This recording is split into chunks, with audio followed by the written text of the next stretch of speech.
Hello and welcome. We're about to explore the origins of the most destructive war in all of human history. And to really understand how it all started, we're going to first jump to the very end, to a moment of almost unimaginable power. Okay, let's get into it. 22,000. Just try to wrap your head around that number. That's how many tons of TNT they estimate the single bomb dropped on Nagasaki was equal to. I mean, we're talking about a force that created a fireball hotter than 3,900 degrees Celsius and winds whipping around at 600 miles per hour. It was an absolutely apocalyptic end to a global war. You know, on that morning, the air raid sirens went off, but then an all-clear signal followed pretty quickly. The spotters had only seen 2 bombers, so everyone figured it was just a reconnaissance flight. But at 11:01 a.m., that one bomb fell. And, in a literal flash, the world changed forever. 6 days later, Japan surrendered. The Second World War was finally over. So, the end was sudden. It was devastatingly clear. But the beginning, well, that was a whole different story. It was a slow burn, fueled by bitterness, ambition, and a series of just fatal miscalculations. So how did the world get on this path? The one that would lead to this moment, and ultimately claim over 70 million lives. To find that answer, we've got to turn back the clock. Because the seeds of the Second World War, they were actually planted in the soil of the first one. So, the Treaty of Versailles officially ended World War I, but for Germany, it felt like a national shaming. I mean, think about it. The country lost its entire empire, its military was basically dissolved, huge chunks of territory were carved away, and on top of all that, it was forced to pay these crippling war reparations. This didn't just go away, it festered and created this deep, poisonous well of resentment. And this is right where that climate of bitterness becomes truly dangerous. Adolf Hitler steps onto the scene, and he doesn't just complain about the treaty. He expertly channels all that public anger by creating scapegoats. In his book, Mein Kampf, he points his finger at so-called subversive groups, claiming they were the real architects of Germany's suffering. It was a simple, hateful answer to a very complex problem. You know, Hitler's rise wasn't overnight. After a failed coup in 1923, he cleverly used his own trial as a stage to spread his ideas. He tapped into his magnetic personality and the desperation of the German people, and he and the Nazi Party steadily, legally, gained more and more political power, until, by 1933, he was appointed chancellor. The road to dictatorship had been paved, and it was all done through the system. Now, while Hitler was busy consolidating his power, it's so important to remember that Germany wasn't acting in a vacuum. Let's take a look at how this was all building, because all around the world, other nations were chasing their own aggressive, expansionist dreams. Just look at this. Back in 1931, Japan fakes an attack just to have an excuse to invade Manchuria in China. Then, in 1935, Mussolini's Italy invades Abyssinia, hoping to kickstart a new Roman Empire in Africa. And all the while, back in Germany, Hitler is rearming at a terrifying pace. You've got 3 different nations, on different continents, but they all share this one thing, a total contempt for the way the world was.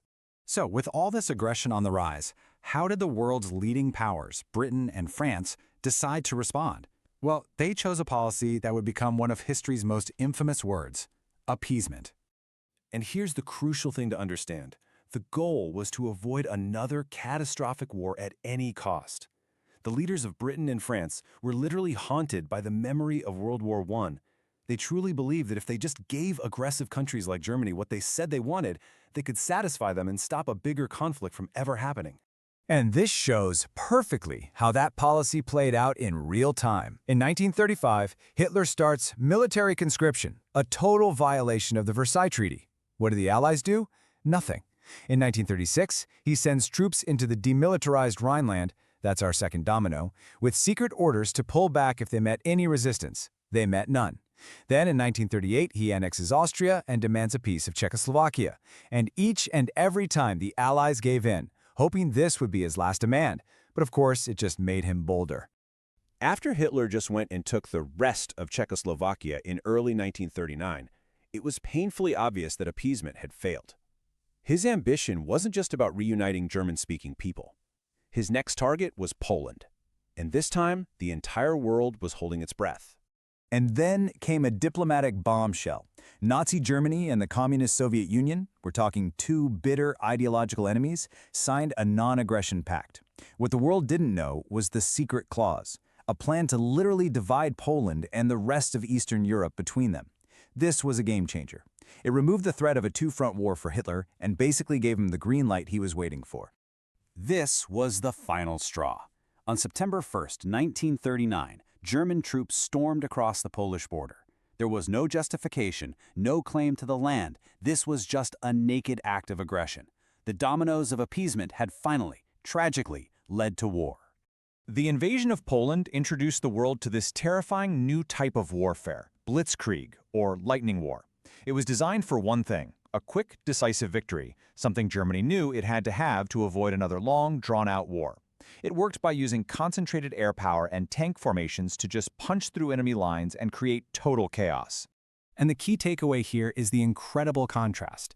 The Polish army, and the French army for that matter, were still thinking in terms of World War I, static trenches.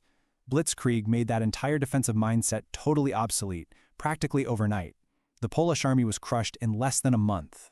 So, 2 days after the invasion, Britain and France issued an ultimatum: get out of Poland or face war. Hitler refused, and on September 3rd, the wider European conflict that would become the Second World War officially began. But, as everyone was about to find out, declaring war and actually fighting a war are two very different things. After a weird, quiet period people called the phony war, Hitler turned his armies west, and the speed of what happened next absolutely stunned the world. You see, France had spent a fortune building the Maginot Line, this massive chain of fortifications on its border with Germany. And Hitler? He didn't even bother attacking it. Just like the German generals had done in 1914, he simply went around it, smashing through neutral Belgium and the Netherlands. All of a sudden, the heart of France was wide open. As the German forces just poured through France, they cornered the British and French armies on the beaches of Dunkirk. Capture seemed inevitable. It looked like it was all over. But then, in this moment of heroic improvisation called Operation Dynamo, a massive fleet of military ships and civilian boats, fishing boats, yachts, you name it, crossed the English Channel and rescued a staggering 338,000 soldiers. Dunkirk was a miracle, for sure, but it was a miracle born from a catastrophic defeat.